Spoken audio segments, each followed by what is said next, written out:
Como prometido no último vídeo, a gente vai aprender hoje um pouco sobre a história da Etiópia. Olá, caso você não me conhece ainda, eu sou Renato e sejam bem-vindos a mais um vídeo aqui no canal Afronato.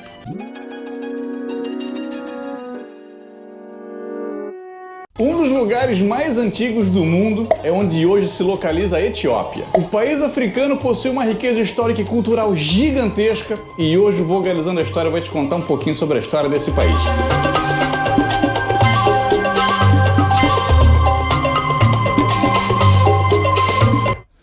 Cara, é muito massa esse canal. Eu vi um vídeo recentemente sobre os reinos africanos deles e, cara, foi simplesmente um dos melhores. Eu gostei demais, inclusive eu recomendo. Hoje a história vai ser sobre a Etiópia e eu acho que eu vou gostar muito. E eu acho que vocês também.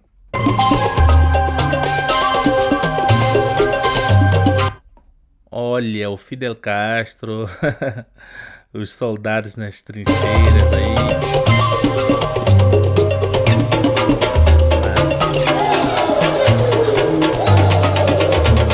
A África é um continente fantástico. Existe uma região nesse continente chamada Chifre da África, que algumas pessoas podem conhecer como Corno da África. Mas se tu falar desse jeito, existe a grande chance das pessoas fazerem piada sobre isso. E nessa Real mesmo. Eu sempre aprendi a vida inteira, né? Essa região eu chamo de Corno de África. E quando eu cheguei aqui no Brasil, aí eu comecei a perceber que, tipo, pô, esse nome aí pega muito mal aqui no Brasil. Mas corno é nada mais é do que chifre, mas aqui você já sabe, né?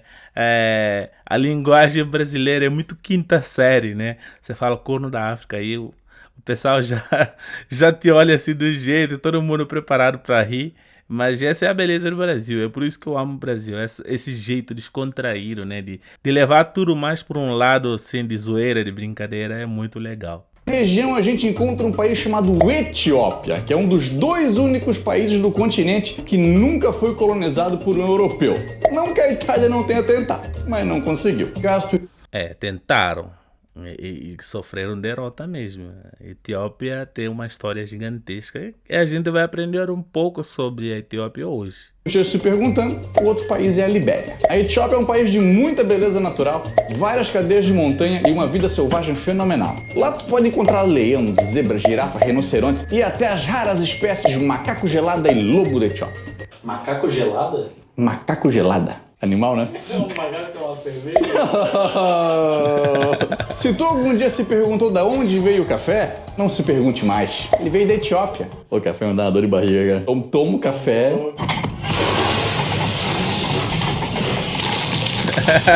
Também é na Etiópia que fica Dalol, o lugar mais quente do mundo. Tá ligado o Rift Valley, aquela rachadura imensa que dizem que pode dividir a África um dia? Ela também passa por lá. No sul do país tem o Vale do Omo. Tu pode encontrar várias tribos intocadas que mostram os vários grupos étnicos que um dia já habitaram a Etiópia. E se tu quiser ver castelos, temos também. Isso é pra tu ver a quantidade de riqueza natural e histórica que esse país tem pra te oferecer. A língua oficial é o amárico e é o segundo país mais populoso da África, só perde para a Nigéria. A capital se chama Addis Abeba e, segundo a CNN, em 2015 esse era o melhor destino turístico do mundo. Não tem saída para o mar da Etiópia, mas como as fronteiras do lugar mudaram com o passar do tempo, um dia teve. Estima-se que lá pelo século V a.C., na região da Etiópia estava se desenvolvendo o reino de Aksum, que muitos historiadores defendem tem sido uma civilização tão importante quanto a grega e a egípcia. Os caras foram grandes parceiros dos romanos por causa da proximidade que tinham com o Mar Vermelho. Então eles faziam uma ponte comercial entre a Europa e o Oriente. Inclusive, no século IV depois de Cristo, rivalidades com o reino de Kush, que ficava um pouquinho ali em cima, culminaram no fim desse império. Os Aksumitas destruíram a capital e foi o fim do império rival. Então o reino de Aksum não foi pouca coisa não. Mas a vida na Etiópia... Esse vídeo vai ser bastante diferente dos outros que eu vou falando, as coisas. Eu quero muito aprender. Quero muito aprender nesse vídeo. É claro, eu vou comentar alguma coisa ou outra que eu sei ou que eu acho sobre algumas coisas, mas é um vídeo muito de aprendizado para mim também, porque muitas das coisas que ele está contando, algumas coisas eu já sabia e grande maioria das coisas eu estou aprendendo junto com vocês. Só para vocês verem como é rico, né, a cultura etíope e cultura africana como um todo, né? Acaba abrangendo, trazendo muitas coisas que não dá pra gente saber tudo, né? A gente vai aprendendo sempre. E eu acho isso muito massa. E eu já tô gostando do vídeo. É ainda mais antiga. Em 1974, arqueólogos encontraram o fóssil de Lucy, que vocês estão vendo aqui do ladinho. Ela é uma Australopithecus afarensis, que é uma outra espécie de hominídeo que pode ser um dos primeiros membros da árvore evolutiva humana. A Lucy tem 3,4 milhões de anos e foi encontrada no território da Etiópia. E tão impressionante quanto a Lucy é o achado do crânio de um outro Australopithecus, dessa vez um Anamensis, que data ainda mais antigo, entre 3,9 e 4,2 milhões de anos. Estes nossos ancestrais tinham o rosto muito semelhante aos dos macacos, mas já caminhavam em duas pernas. E esses registros fósseis, que podem ser da origem da linhagem da nossa espécie, vêm da Etiópia. E muitos outros achados curiosos legais vêm de lá. Já encontraram vestígios de comunidades que viveram nas altas montanhas da Etiópia acima dos 3.000 metros de altura, onde é difícil de encontrar água, comida e até oxigênio. Isso entre 31 e 47 mil anos atrás. Sabe o Jesus, que viveu há 2 e já faz um tempão? Acredita-se que eles se alimentavam de uns ratos gigantes que tinham um monte por lá e era fácil de caçar, e eles tomavam água que derretia do gelo do topo da montanha. E eles viveram por lá por mais de 16 mil anos. Agora, por que eles resolveram viver por lá? Isso aí já é um mistério. De acordo com a mitologia etíope, a origem do reino de Aksum vem da união da rainha de Sabá com o rei Salomão, rei de Israel. Isso 3.000 anos atrás. Dessa união nasceu Menelik I, que é conhecido como o primeiro imperador da Etiópia e fundador da dinastia de Salomão. Importante ressaltar que foi o Menelik que deu pontapé inicial para a tradição judaica no país. Esses registros estão na Bíblia judaica, no Alcorão e em um documento etíope chamado Kebrenegast. Alguns nomes podem variar dependendo da fonte que tu tá lendo. E uma outra informação curiosa é que quando Menelik foi visitar o seu pai em Israel, ele trouxe consigo para a Etiópia a Arca da Aliança, que é uma baita de uma relíquia sagrada que muitos acreditam que contém as rochas nas quais foram escritos os 10 mandamentos.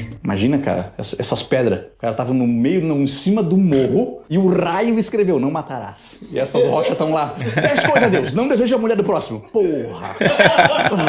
Claro que isso é bem questionável e os arqueólogos discutem muito sobre o real paradeiro da arca. Mas na Etiópia tem a igreja da Nossa Senhora Maria do Sião, onde os fiéis juram com unhas e dentes e tá lá. Só que a gente não consegue dizer com segurança, porque tem um monge que dedica a sua vida a proteger essa arca e ele não deixa ninguém entrar. No século IV, ainda nos tempos do reino de Aksum, o rei Ezana se converteu ao cristianismo e a população foi se convertendo também. Foram aproximadamente 1000 anos de tradição judaica até que essa conversão acontecesse. Tanto que lá, ainda é um dos poucos países do mundo onde se encontram judeus negros. Um número considerável de muçulmanos também vivem no país, mas a Igreja Ortodoxa Etíope e seus devotos cristãos são a maioria. Inclusive, não é incomum tu encontrar na Etiópia imagens de Maria e Jesus negros. A tradição cristã na Etiópia é uma das mais antigas do mundo e certamente as igrejas mais famosas de lá são as 11 que ficam na cidade de Lalibela, que são conhecidas pela maneira incomum na qual foram construídas. Eles não levantaram uma construção, eles talharam a rocha no chão, construindo a igreja para baixo do solo. Olha aí,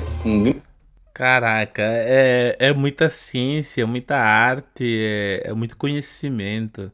E de pensar que isso tem muitos anos. A Etiópia realmente é uma potência, assim, em termos culturais e tudo que oferece, né? Por isso acabou influenciando muito no que é o sentimento do panafricanismo, né? A verdade é que a maioria dos países africanos se inspiram na Etiópia, tanto nas bandeiras como nas culturas. E vendo essas coisas, você consegue entender quão grande já foi toda a Etiópia como uma cultura, como um reino, como um império lá atrás. E eu estou aprendendo muitas coisas que eu não sabia, e algumas coisas que eu já tinha visto, mas eu vi por cima e estou vendo e eu estou gostando bastante. Eu espero que vocês estejam também gostando. Se você está gostando, já deixa o like. Vamos continuar vendo. Grande monolito construído num só pedaço de rocha. Desde 1978, essa região foi tombada pelo Unesco como um patrimônio da humanidade. A construção aconteceu durante a dinastia de Zagwe, depois do declínio do Império Aksum. E na época existia a tradição cristã de pelo menos uma vez na vida o devoto visitar a cidade de Jerusalém, como os muçulmanos fazem ainda hoje com a cidade de Meca. Só que como Jerusalém estava dominada pelos árabes, essa viagem acabou sendo inviável para muita gente e a Etiópia resolveu construir a sua própria réplica de Jerusalém. O declínio do Império Aksum começou a partir do século VII, quando os árabes dominaram o comércio no Mar Vermelho e conquistaram várias outras regiões do Império, isolando esse reino cristão entre vários outros muçulmanos. Claro, o Império Aksum não foi o primeiro.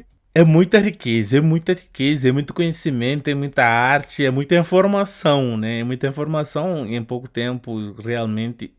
Eu tô simplesmente, tipo, fascinado. Primeiro império da Etiópia e nem o último. Antes dele teve o Império de Damat e várias outras dinastias aconteceram depois. O idioma ge'ez, que era o oficial do Império, não deixou de existir e a Etiópia continuou conhecida por muito tempo como Abissínia. A gente volta a falar da Etiópia quando chegou o ano de 1889, que é quando chega na liderança da nação o imperador intitulado Menelik II, que começou a expandir território, modernizar o país e investir no exército.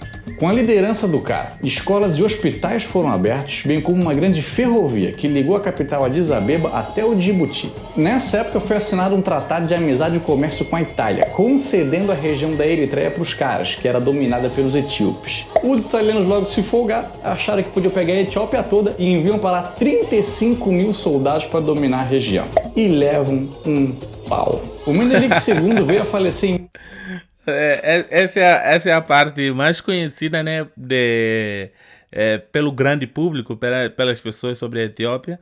Muitas das coisas a gente vai descobrindo, e pelo menos eu vou descobrindo hoje, e eu acho que vocês também vão descobrindo, mas esse acontecimento, né, da Itália querer crescer para cima da Etiópia, vendo todas as riquezas, toda a cultura e tudo que a Etiópia tinha e querendo ter para si, querendo colonizar como vários outros países, ou todos, além de Etiópia e Libéria, todos foram colonizados em algum momento. A Etiópia foi o único país que não conseguiu ser colonizado, mesmo com as tentativas.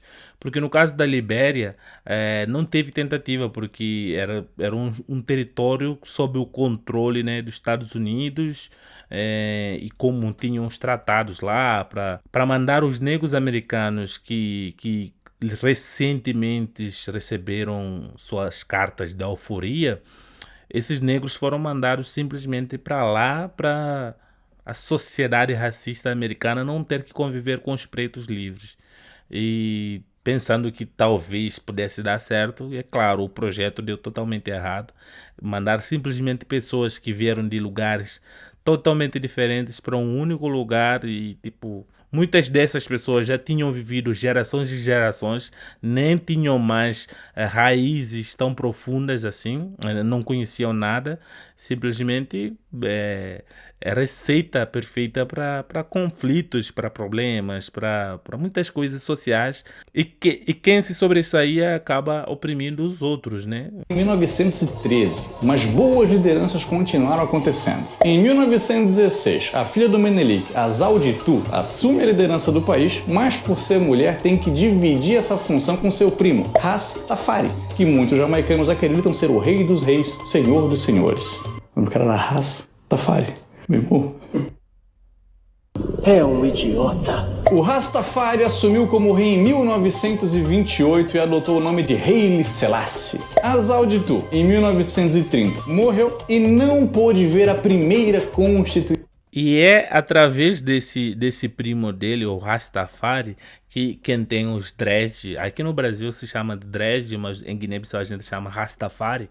Rastafari, quem tem os dreads, tem os cabelos, acabou influenciando grande parte da cultura africana, cultura jamaicana.